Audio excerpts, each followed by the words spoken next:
and gentlemen, this is a welterweight contest made over 6 rounds of 5 minutes each, with one single pinfall or submission or knockout to decide. Ladies and gentlemen, on my left in the blue corner, presenting to you from Wimbledon in London, Eddie Capelli.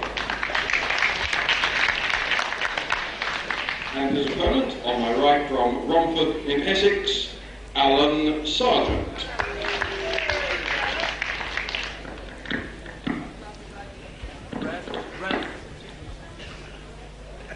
Hello again, grappling fans. Good afternoon to you. And here at the Woodville Hall, Gravesend, another freestyle wrestling session. And freestyles being the operative words, because this is not all in wrestling we're televising here. Welterweight contest to start. Alan Sarjeant versus Eddie Capelli. 6 5-minute rounds. One fall to decide this contest at welterweight. A preliminary bout. And Alan Sarjeant, for the first time I think I've ever seen him, wearing a leotard. Alan Sarjeant from Romford, Essex, at 11 stone 11. Eddie Capelli, Wimbledon, 11 stone 8. It's a matter of tremendous suppleness and speed here from Sarjeant against the guile and experience of Eddie Capelli, the both of them former welterweight champions of Great Britain.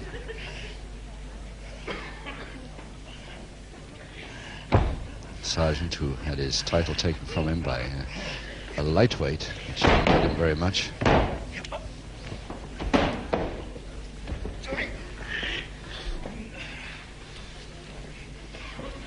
Because, of course, anybody is allowed up a weight, but nobody can go down one.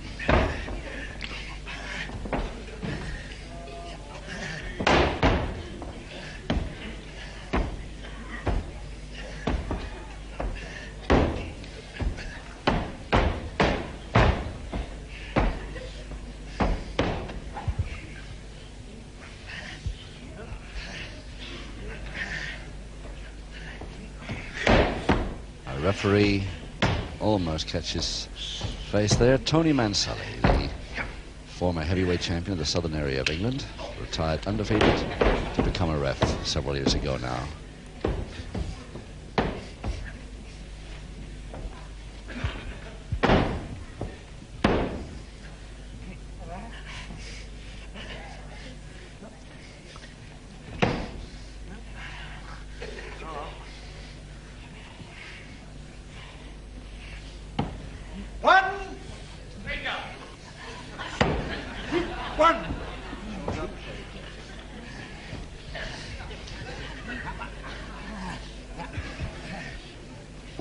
So it was Capelli's cunning that held that arm of Sarjeant's to prevent him from getting the folding presser, which looked so easy to him.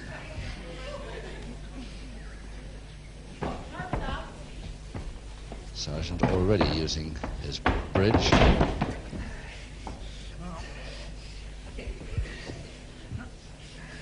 Probably the toughest bridge to break in the business. There it is again.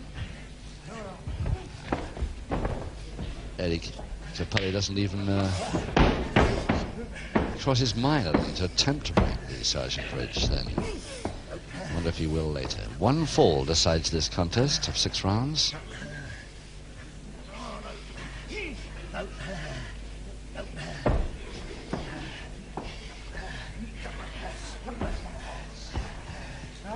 Capelli side headlock. There's neatly out, and also a cover in case his man followed him up.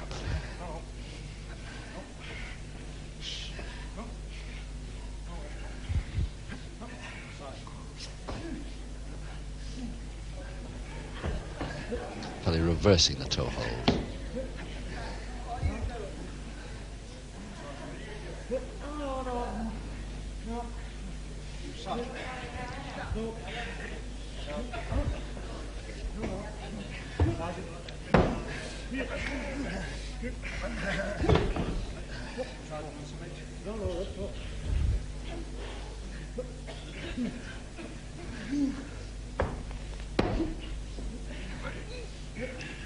Less than a minute to go in this first round of 6.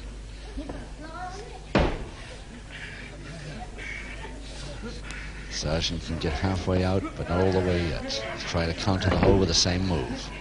Didn't work.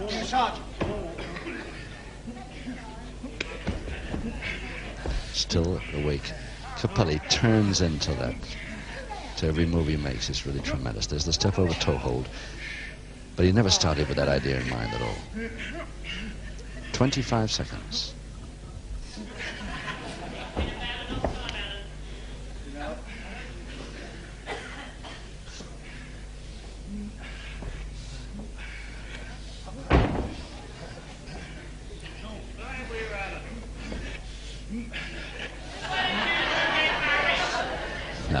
No furthering that hold. The bell will save it. Break!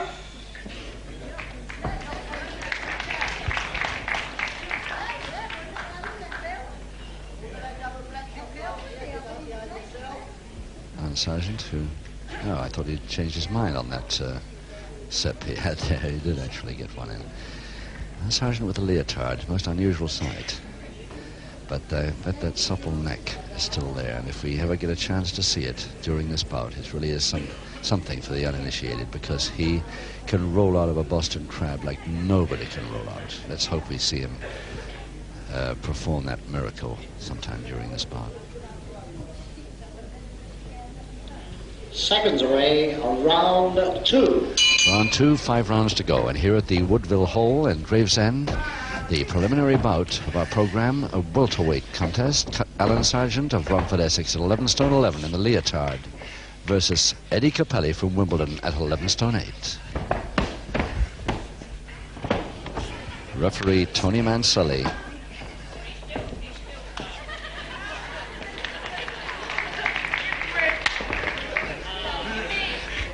So this is more the stuff that the good crowd, very good crowd here at Gravesend want to see. And there's a perfect Capelli move. Looks so easy. Everything Capelli does looks so easy. Comes with experience, of course.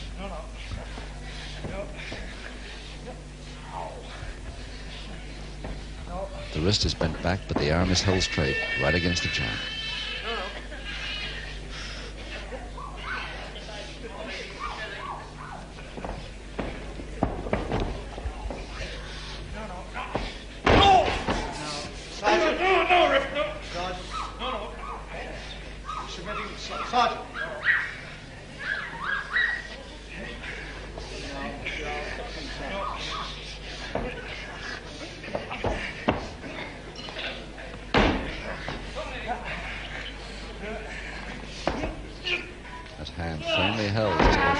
And the thumb there by the left.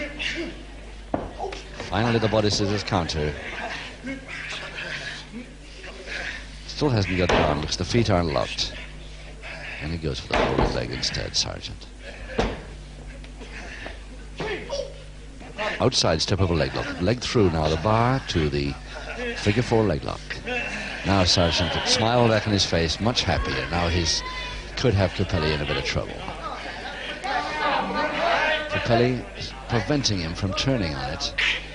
It's going to be really interesting to see whether he can turn and face Capelli here. If he can, his opponent's in trouble.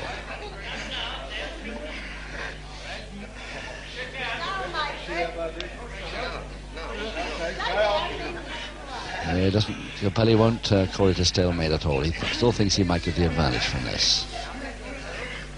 So the members of the crowd who are calling to a stalemate and shake hands, how wrong can they be sometimes?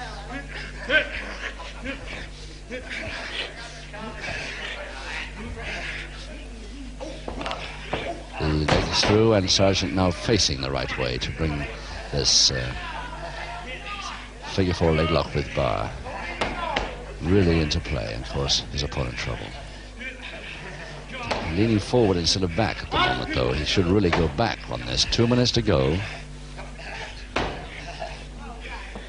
Eventually Sarjeant deciding to release it. Again the toe hold and toe and ankle this time by Capelli. 1, 2. Good leg trip, Sarjeant, going for the opposite leg.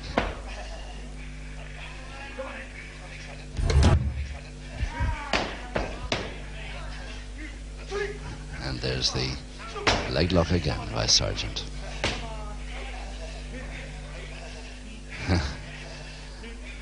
What's the betting? Capelli finds a way out of this that looks really easy when he does it.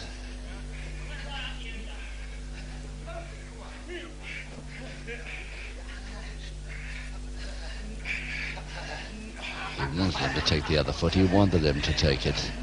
And that's why the left leg is now free. 1 minute to go. The bridge. Oh, what a beauty that is. Come on, try and break it, Eddie. No chance at all.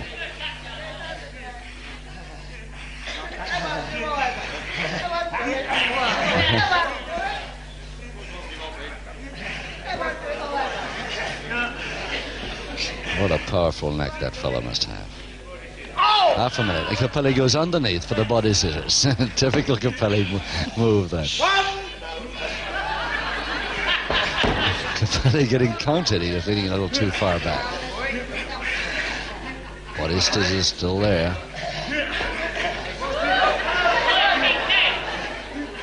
Eight seconds.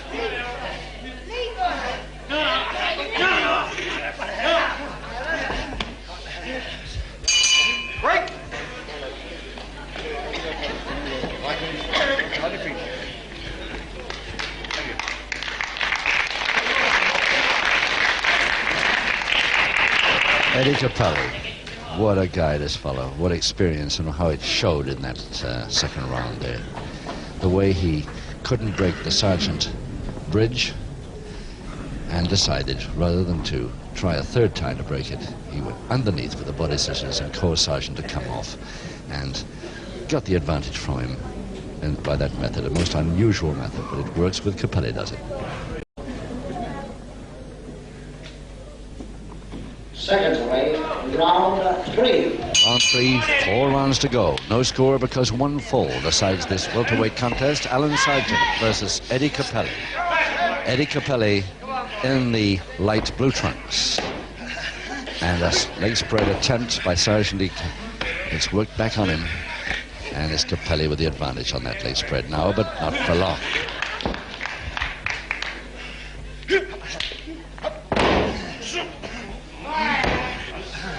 Now, Capelli facing that way, it may not be so easy even for him to find a counter to this.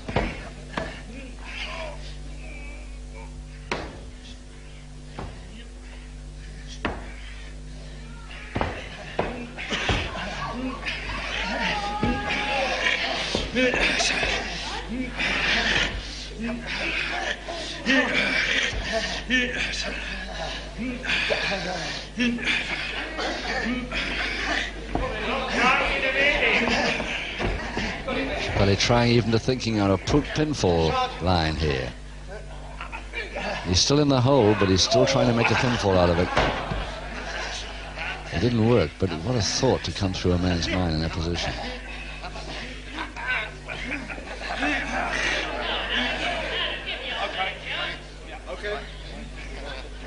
A melee of legs, which is sorted out only by the referee. Nobody could get anywhere from that. Forward whip, Capelli holding onto the wrist. Over the top, over for short arm scissors, Capelli, and a roller from it.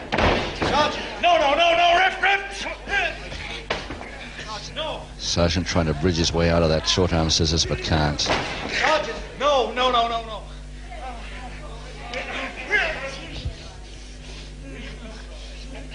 There's the Capelli arm right through, you see. Locked right off there, that Sarjeant left arm.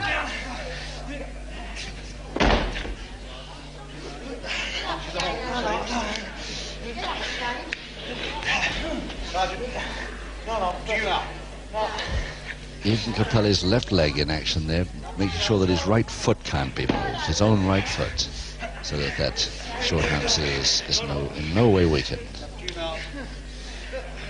He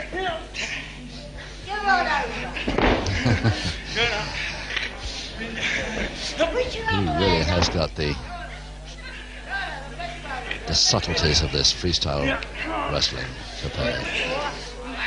Really something to watch.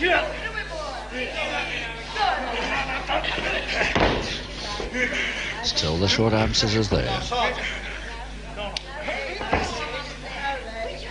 Capelli still hopeful maybe of getting a submission, either from this hold or a hold that comes from it. He's got 2 minutes to make it in this third round.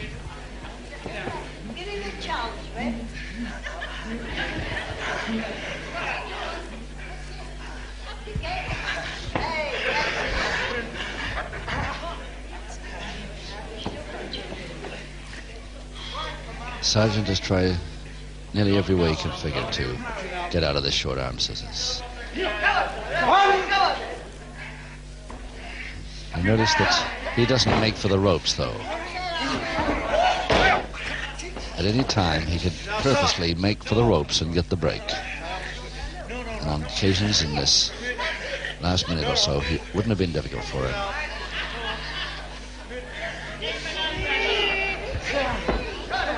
Again, that tremendous bridge, but will it do him any good from a short arm scissors?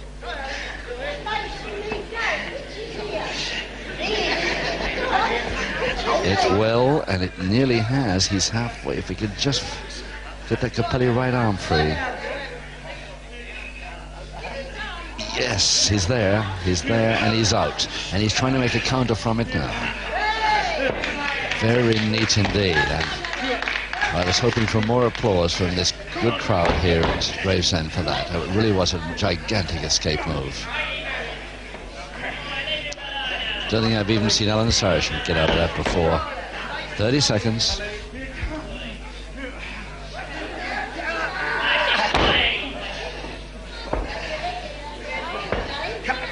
Still move, attacking move after counter move. One following the other from both men all the time. Really great stuff. 10 seconds to go.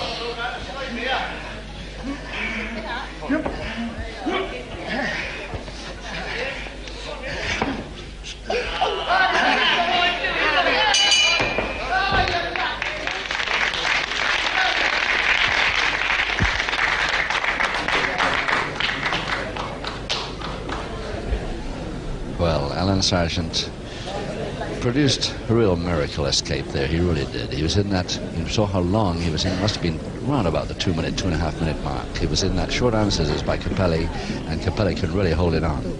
He tried every way to get out of it, Sarjeant, and suddenly thought of one more that he'd never tried before. And I don't know how he did it, but he certainly completed the counter, and it was beautiful to watch. 3 rounds to go, and 1 fall to decide this bout. Seconds away, round 4. Oh, yes, Capelli with a double-footed drop kick right from the bell, and really following it up here. Who said Capelli has slowed up? No sign of it. 2, 3. Mind you, he knows he's got to be pretty quick against Sarjeant.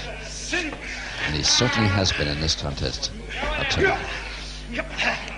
Full jab stranglehold.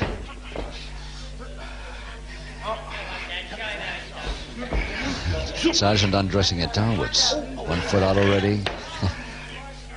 A counter with a straight arm lever.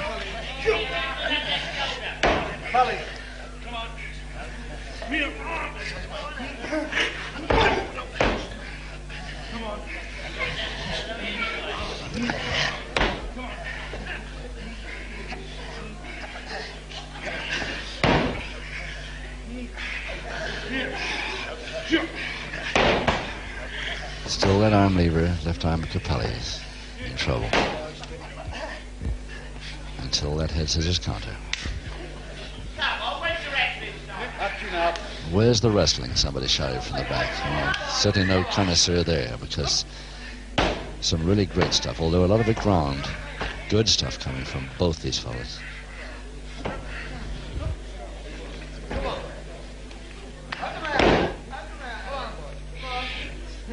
What they mean, that the boys from the back are shouting that, I think, is where's the all-action stuff, rope to rope, that they want to see all the time. 1, 2, 3. 1, 2, 3, 4. still hoping for Eddie Capelli to try a full Boston Crab on it, this man, Alan Sarjeant. Just to see how Sarjeant gets out of that. 1, 2, 3, 4, 5, 6. There's the chance. There's the chance. Capelli trying a Boston. If he get the leg over, he's in the full Boston now, Sarjeant. Now, if we can watch that from the side view like that, watch Alan Sarjeant's face as he tries to go forward, get Capelli to go forward.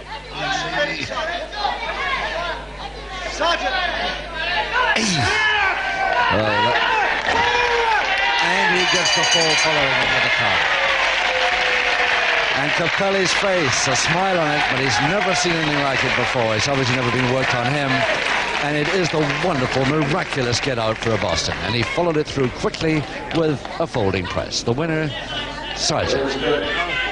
With the one fall required, coming in the 4th round, the verdict goes to Alan Sarjeant.